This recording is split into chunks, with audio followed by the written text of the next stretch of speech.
This is part 2 of the Exam 1 study for IME 152.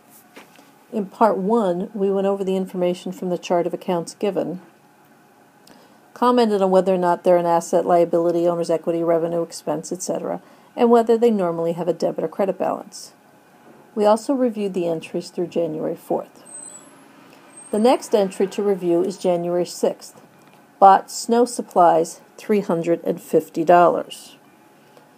Snow supplies. And you look in the chart of accounts and you see supplies. Supplies is an asset. Assets normally have a debit balance. And of course, since we had no supplies and now we do, that balance increased. We weren't told that it was bought on account or it was bought for a note, so it must have been paid for cash. Cash is an asset, and when assets decrease, they're credited. So the journal entry is simply put the date, January 6th, and you debit supplies and credit cash for $350.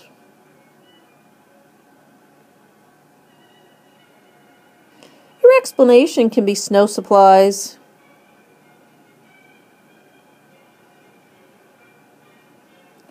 from whatever company you decided to buy from, and that's fine. Your next entry is on January 8th. You collected $7,000 for plowing during the winter snow emergency. It's past tense. You've already done the plowing, so you must have just earned the money. It must be a cash on demand, since we didn't earn it before and record it before. So we collected cash. Cash is an asset. That asset increases, it's a debit. We know we're going to debit cash. The credit is going to go to service revenue. We earned it when we did the plowing. So the entry would be to date the January 8th. Debit to cash for $7,000, sorry. And the credit to service revenue.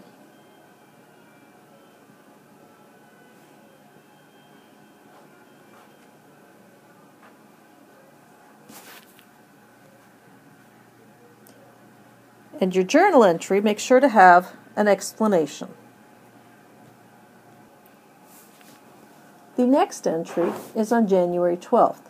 Phone bill received and paid immediately for $70. What happens is you got the phone, you didn't know what your bill was, so you couldn't record the phone expense earlier. So as soon as you receive the information, you must record the expense. And I've just mentioned it's phone expense. Phone expense is it in the account given to you? It's a debit, and when it increases, it's a debit as well. So what happens now is the pay. We paid for it immediately with cash. Cash is an asset. When assets decrease, they're credited. So we just go ahead and record the entry as if we had bought something else for cash. And that would be just to make the debit for January 12th.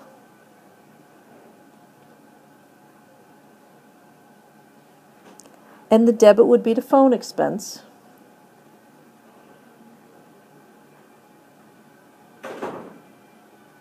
And the credit to cash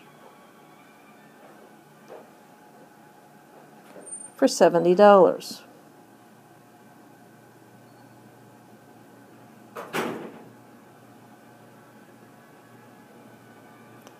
And this might be the bill for January, partial bill for January, whatever your explanation is.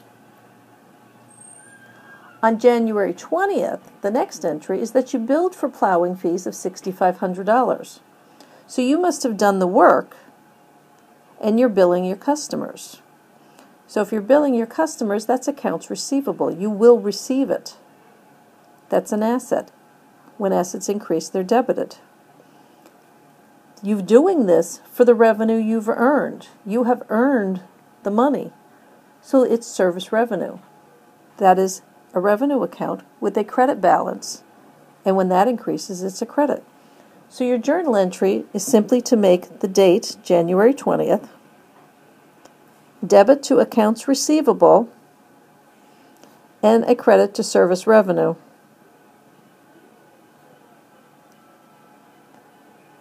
For $6,500.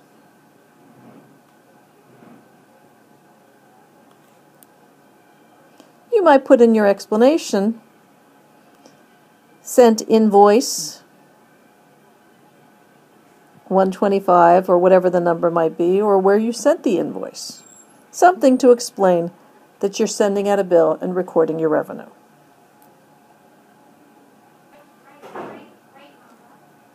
The next entry on January 24th is the advertising bill is received, but will not be paid until next month, $350. So you're told you received the advertising bill. That's advertising expense. Expenses have debit balances, and they're debited to increase. But you will not pay that till next month, so you owe it to somebody. That's a liability. It's not a note payable because we didn't go ahead and sign a note. We don't have any interest or any time accumulation, and we weren't told specifically that it's a note. So it must be an account.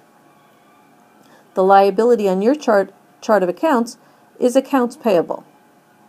But remember, accrued expenses is also another type of liability, very much the same. So for this, we've got a liability that increased, so it's a credit. And your journal entry is to put the date, January 24th,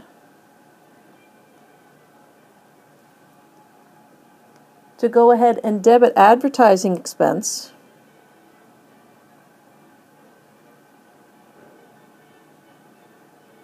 and credit accounts payable, all in the amount of $350.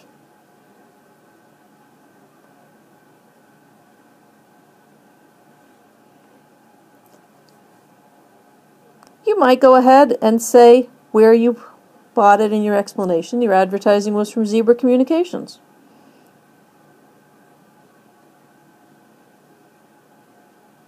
Which, by the way, is a Wilkes activity. The next entry is January 26th.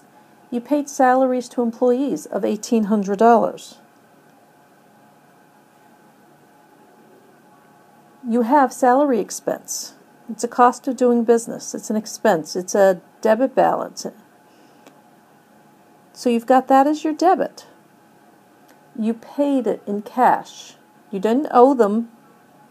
You're paying them immediately, so your credit is immediate to cash. So your journal entry is January 26th.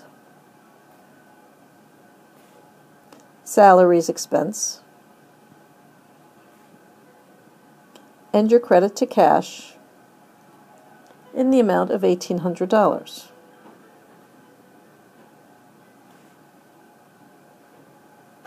Your explanation can be paid for a week or month or whatever your pay period is, but you're paying your employees immediately on the day that they earn the money or the last day of the work period. On January 28th, you paid Russell Company 1/2 of the amount owed for office supplies. So you have to actually look at your earlier entries, which is why it's kind of important to keep track of them.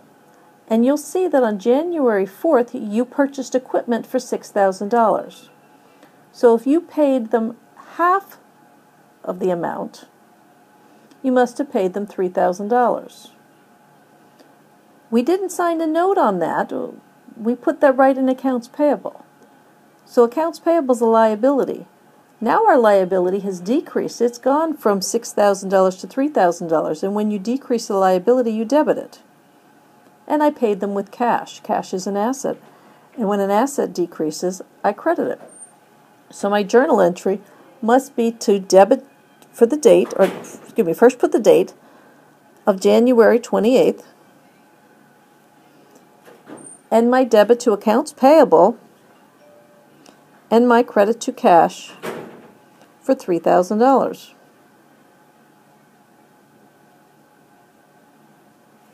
My explanation would be paid half to Russell, or something explaining what I've done. The last entry of the regular entries is January 29th. You paid your utility bill immediately, $165. So you're going to record the fact that you have utility expense. That's an expense with a debit balance, and when it increases, we debit it. And you paid it again with cash. Cash is an asset that's decreased, so you're going to credit it. So your journal entry is just to go ahead and put the date, January 29th, with a debit to utility expense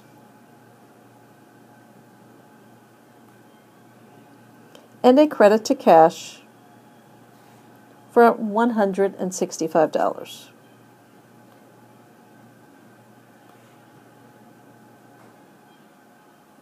Then you can put in an explanation, paid PP&L or paid some other organization.